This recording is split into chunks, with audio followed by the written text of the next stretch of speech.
The very latest, let's go to the Élysée Palace. Our reporter Chris Moore is there. So Chris, who is Jean Castex and why has President Macron chosen him to be the next Prime Minister?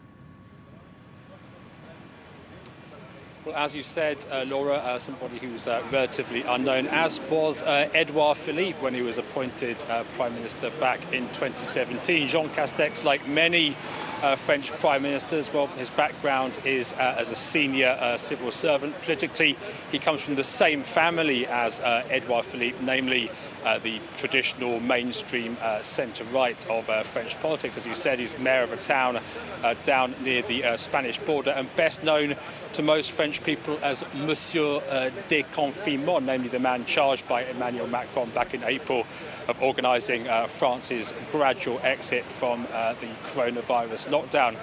In terms of why this happens now, well, we don't know the exact circumstances of Édouard Philippe's departure. It's something about which there's been a lot of speculation for some time now. Him and Mr. Macron are understood to have got on well personally, although not necessarily their two teams. But we're talking there about coronavirus, exit from lockdown, etc. And it is another chance for Emmanuel Macron to turn the page. And Chris, this is being described as an attempt by President Macron to reinvent his presidency. Why is it he feels the need to do that right now?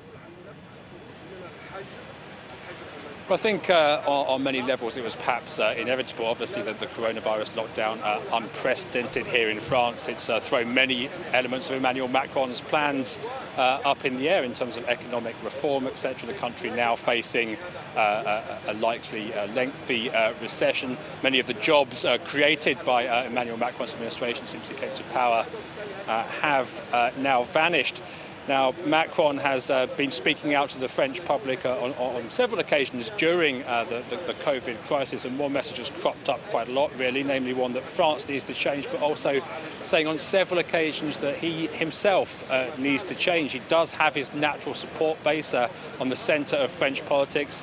There's a lot of visceral dislike of him on both the trenchant left and the trenchant right, but polls showing that his popularity, well, it's not as bad as Nicolas Sarkozy or François Fillon, but much of the French public certainly not enamoured with him, and it is a chance perhaps to change style. He's looking to focus, he says, more on green issues, which have proved important to voters in recent local elections, on social issues, which are obviously going to be important given the unemployment situation post-COVID. Historically, it's always been the kind of role of the Prime Minister to soak up pressure for the President. That's not really the case anymore. Surveys consistently showing that they blame Emmanuel Macron, not Édouard Philippe, for perceived failings during the coronavirus crisis. He's taking a risk perhaps in looking to associate himself potentially more directly with the day-to-day running of the country, but he probably judges that he doesn't have much of a choice on that front, and he is, of course, in all likelihood, looking to be seeking re-election in 2020. So he now has 2 years left, really, and so a chance for a reset. Chris, thank you very much indeed. Chris Moore there down at the Élysée Palace with the very latest. Well, for a bit more on